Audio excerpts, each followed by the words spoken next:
Hello, my name is Matthew Simmons. I'm a YouTube partner and a YouTube vlogger. I've been doing this for about 2 years now. I would never say I'm extremely successful. I would never say I'm super popular like some of the people are on YouTube, but I do know a little bit, and I'm here today to pass a little bit of that on to you.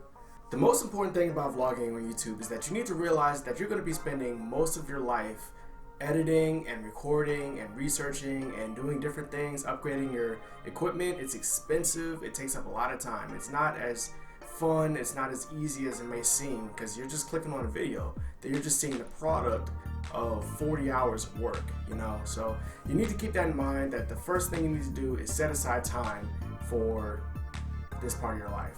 Now, of course, when you're first getting started on YouTube, you don't need to set aside 40 hours a week. You need to set aside just a little bit of time, because it doesn't take a whole lot to make a video. However, if you really want to become popular, you're going to have to put in the time. Another important thing is that you don't want to put too much emphasis. You don't want to spend too much time thinking about your subscribers, like your view counts, your subscribers. That stuff is not important. What's important is the quality of your work. If the quality is high, your views will increase. Alright, so I've narrowed it down to about 10 steps. If you follow these steps, you should be alright. Step 1, make a schedule. If you don't ever make a schedule, no one's going to be consistent. If you're not consistent, your viewers will not be consistent. If you set a schedule for yourself, now you have a deadline. You know people are expecting a video today, people are expecting a video tomorrow, I need to make this. And that way you kind of force yourself to do it. Also, this provides a bit of a foundation for your subscribers. They know that every Wednesday and Saturday, WildBlueYonder puts up a video, and that way they don't ever have to wonder, I wonder if there's a video, or I wonder if you put up a video today, because they already know. This is how you get subscribers, and this is how you get what's called returning views. Whenever you have a YouTube channel, the bulk of your views are coming from your subscribers. People who just kind of pass by, they might watch your video, then they'll just, go into the next video. It might be somebody else. But if it's a subscriber, it's someone who's actually going to stick with your videos and actually going to continue your view count. So you just got to focus on your subscribers.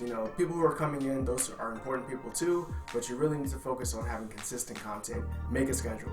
Step 2, how are your videos going to be presented? What are your videos about? What are you going to be talking about? What are you going to be doing? You need to pick a style and pick a format for your videos. Are you going to be standing in front of the camera in your bedroom like I am? Or are you going to be out in public doing random stuff? Are you going to be surfing? Are you going to be flying? Are you going to be parachuting? Whatever your videos are, think about it and think about how you would like to present this to the public. The most important thing about step 2 is that you have to pick something that you are knowledgeable in, or something that you are really interested in. If you pick something that you only know a few things about, you're going to run out of ideas quickly, and you're going to run out of motivation quickly. I love the Air Force, and I know a lot of things about the Air Force. That's why it's easy for me to come out 2 times a week with a new video. Also, pick something that's interesting and something that people can associate with. Okay, so now once you pick your style, now you know what you want to make your videos about. Now you want to pick a demographic. Step 3, pick a demographic. So who are you trying to talk to? Are you trying to talk to people your age? Are you trying to talk to kids? Are you trying to talk to teenagers, young adults, so on and so forth? Who are you, like males or females? So pick a demographic, use language that demographic is going to understand, that they can associate with. You probably realize that we haven't even picked up a camera yet. You might want to step on to step 4 now. You're going to pick up a camera, get a good decent camera, get good decent lighting. You want to start filming and making sure that you're providing quality content. Now, do you need to have a green screen, or like a light studio, and everything's lit up nice and perfect, and you got a microphone lapel, and you have a stereo boom over you so you can hear everything nice and pitch perfect? Do you need to have a 4K camera? Do you need to have a GoPro? No. All you need is a decent camera. You can even use your cell phone if you need to. You don't want to spend too much money when you're first getting started, because what if you don't like it? What if you don't stick with it? Now you spend $500-600 on a camera, microphone, editing software, your lighting studio, all this other stuff. So you want to make sure that you actually like it. Use something very simple. If you have a camera, use a camera. Use free editing softwares. Just try to get the hang of things. Try to get a few views first. Make sure that you're actually catching on before you start actually investing in your own YouTube channel. Step 5, before you start any video, you want to research and know exactly what you're going to do, exactly what you're going to talk about. Try not to ramble. Try to cut out all the ums and uhs. Just be comfortable. Talk the way you normally talk. Be the way that you normally are. People like you if you're authentic. I'm always kind of like this. I just kind of a chill person. I'm not going to get in front of a camera and be like all exciting doing all this other stuff, because that's not what I do.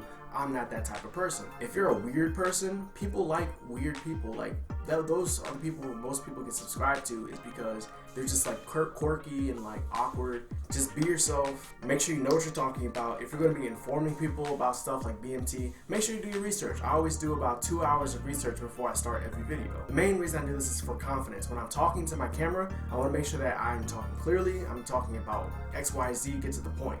Alright, now you want to focus on actually making the video. You want to start focusing on the smaller details. You want to make sure it's a nicely bright lit room. Make sure the camera is a good distance away. Make sure the sound is nice and clear. Make sure you're talking clear. Make sure you're excited. If you want, you can have something in the background so that it's not just you in front of a white wall. I always have my Maryland flag in the background just because that's like kind of your my thing. If necessary, you know, take some notes about what you're going to be talking about, what you're going to be doing. You can have them like right there on the side of the camera, and you just look over if you need to and keep talking. If you start talking, you realize there's a lot of ums and uhs and rambling in this video and things that I just want to cut out. Well, that brings us to editing.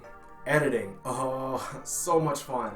Just kidding, it's like the worst part. I highly suggest that you get maybe like a $40 to $60 editing software. It doesn't have to be super expensive, but it's definitely going to make your videos a lot higher quality, and it's going to save you a lot of time. If you really want to make some awesome videos, Windows Movie Maker is not going to cut it. Windows Movie Maker, basically you're just putting videos next to each other, and you can kind of like cut them out, and it's like the worst thing ever. A couple things about editing. You want to cut out all your ums, your uhs, and your hesitations. If you ever say anything that's wrong or incorrect, cut that out. You know, just say it again. It's fine. You can add simple things like transitions from one cut to another. If you're going to switch to this to a picture or something like that, you want to bring a picture up into the frame, do it a little transition. Make sure it like slides out, fades in, so it's not too cut and dry.